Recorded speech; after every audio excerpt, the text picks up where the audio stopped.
Welcome to this episode of Talk Commerce. Today I have the famous Robert Rand from iPass. Robert, go ahead, do an introduction for yourself. Tell us your day-to-day role and one of your passions. Well, Robert, I head up partnerships and alliances at iPass.com, integration platform as a service. And I've always been passionate about commerce. I don't know why. It keeps me on my toes, I guess. I've always liked helping businesses deal with problems that in many cases they didn't even know that they had because you're just so busy dealing with day to day, right? But no, I have kids. I don't have many hobbies anymore. Yeah, that'll do it. I have kids too, but they're older. Anyways. All right. So Robert, before we're going to talk a little bit about the idea of AI and how much it can help an entrepreneur.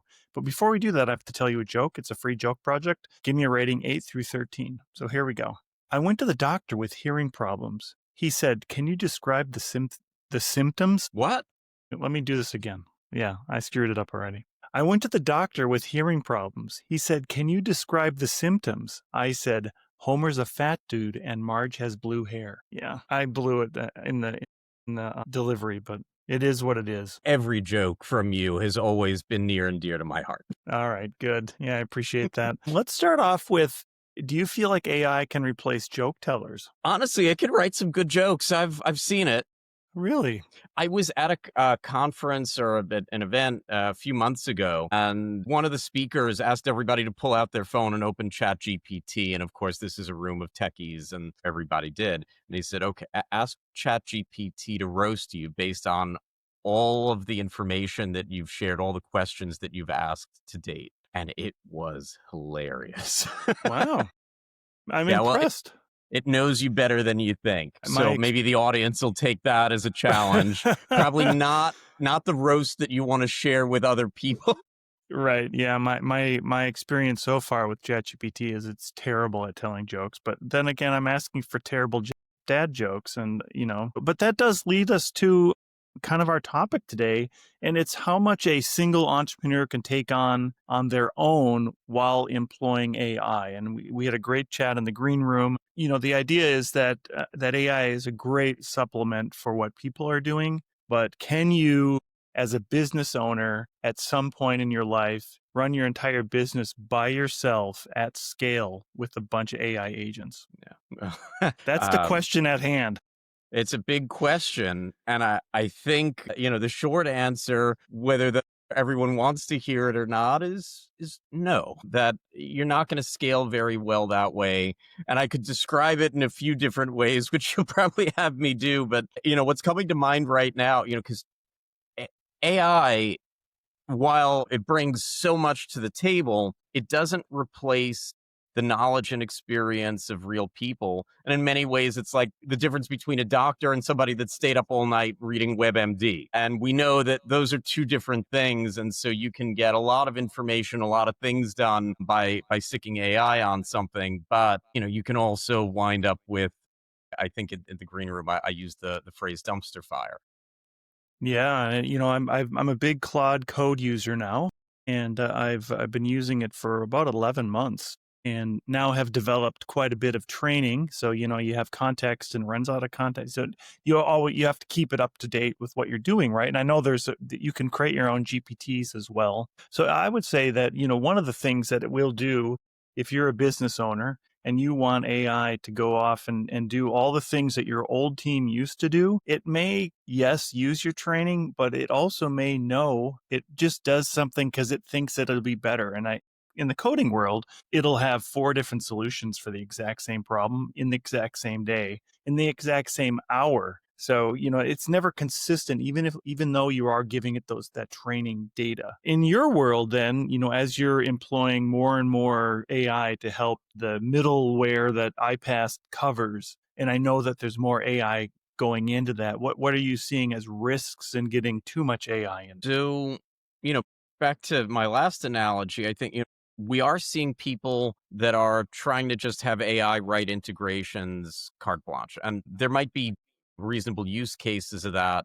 But by and large, when we're dealing with bigger data sets with multiple systems that need to be integrated, I would describe it as, you found somebody on Fiverr to write a bunch of code for you. You don't know if it's good or not, and it might get you through a little bit, but what happens when you need to adjust it? And what happens when there are some data failures or discrepancies and data gets stuck or doesn't go where it's supposed to go? You're kind of up a creek without a paddle. That it's not very sustainable. And I find that's analogous to other areas of utilizing AI, that it's only as good as the information that you're putting in, trash in, trash out, and that you have to be strategic about how you're using it to supplement versus trying to, if you allow it, it'll do whatever you want, won't necessarily do it all that efficiently or effectively for the long run. So in our world, what we've been doing as an integration platform that sits kind of in the middle of all these different software systems that a business might use, between their e-commerce and ERP and point of sale and CRM and product information management and marketing and on and on. It's being able to allow tools in there where we're already no code to low code, but that low code piece, for instance, being able to query and say, hey, look, I want to transform the data in this way before it gets from system A to system B. Can you write me something for that? And be able to speed up that process so that, you're not trying to write code that you're, less equipped to do, or things like that. Or for those that are equipped to do it, just speeding up the process, less thought in it, and they can review and see, yeah, that looks good. And so finding areas to further, lessen the burden on the people involved and just let the machines do more of the work. Yeah, I think one thing that we had talked about is there's a degree of experts, a degree of knowledge that a user has, and you typically go with a partner to help you with that, right? Like, let's just say you're launching a new store and you need to integrate your ERP with your e-commerce platform. You, as a business owner, could just go to ChatGPT and say, hey, how do I do these things? And I don't need a partner, right? But there's a solution partner who's going to help you with that, has that built-in knowledge. Plus, they have a network of knowledge they can bring in that is not just about context that maybe AI could answer, but it's also about real world problem solving that a contextual model can't quite understand. And maybe I was going to say maybe in a year, but maybe in 6 months, who knows, right? It's going so Right. fast. I think there's still a degree of humanness that has to be in there, because you can't just put it on autopilot and go. There are certain tasks that AI is good for, but there's also certain tasks that AI tends to really screw up. And when you're thinking about data, for instance, when we're talking about the accounting data from your e-commerce or other sales channels into your ERP, that data is sacrosanct, right? You've got to pay the right taxes on it.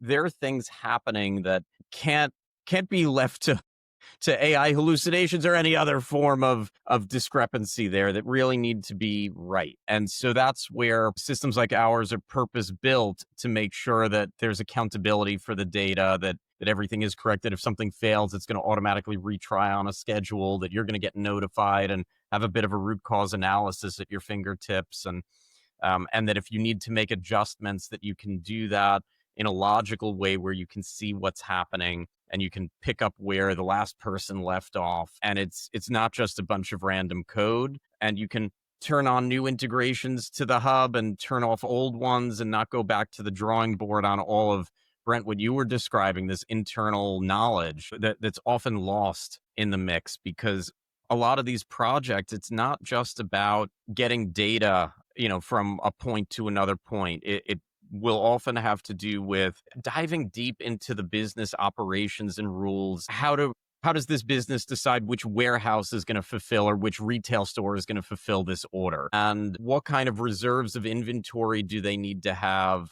because they sell in multiple channels, and a million other things. And that's where, so we have a network of about 80 partners that are agencies and SIs and VARs and MSPs and consultancies and other service providers. And that network keeps growing. And often what we'll see is a bit of a hybrid, right? Where you'll tap somebody like that can bring some project management in and make sure the right questions are being asked, and that everybody knows what success looks like at the end of the project. And then the merchant or other business that's implementing the integrations, may help with some of the manual effort that's going to go into the testing and different things that are happening. And so there's a breakdown. It's not an all or nothing, but you want those experts to come in and make sure it's successful, because there's nothing worse than launching things and then having to put out for left, right, and center because you had AI, do some things and nobody really knows up, down, left, or right about what's happening. Yeah, and I think one thing too that's,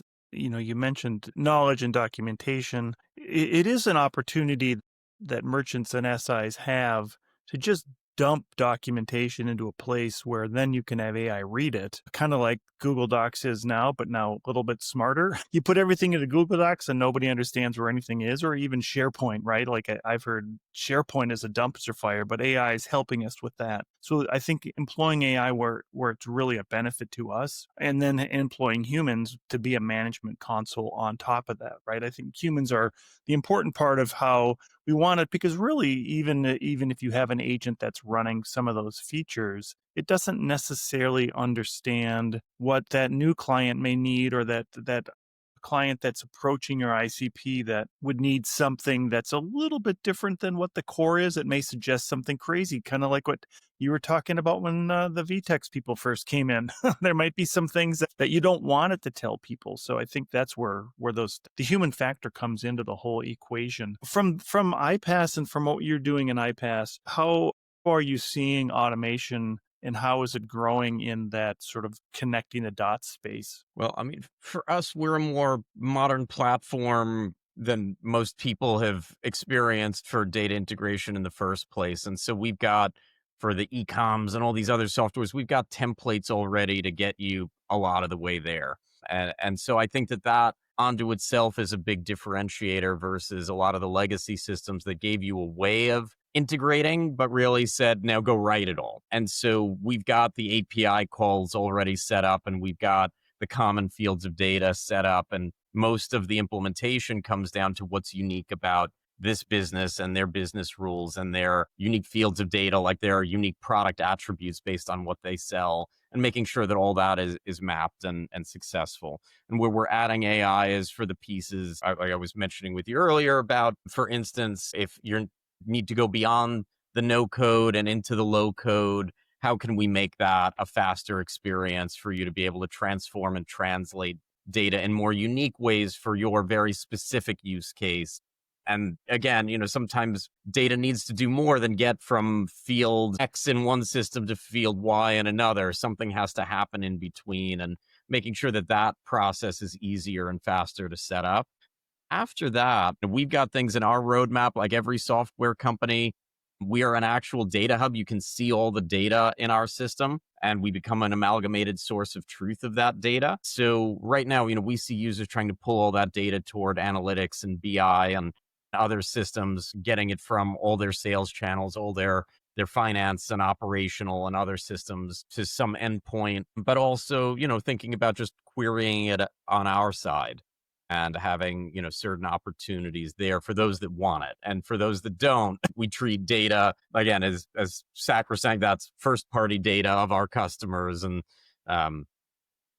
our subscribers, own that data. And so very particular. And I think, that's another, important factor that comes into all this, of course, is, in some cases you want to be unique. In other cases, you want to be able to do things the way that others are doing and capitalize on available systems. But you also want to make sure that you're protecting your data and your core intelligence. We're all data companies now. And so, these things also fall into line when it comes to data privacy and security of that data. And again, when something is written out, more at random, that isn't going through the kind of processes that we do for SOC 2 compliance and other compliances, you've got you don't always realize it up front, but you're taking on more in the long run. That, sometimes you think you're saving money, but then you see that your AWS or whatever hosting bill to manage these data flows is skyrocketing every time you update your products or something's going on. And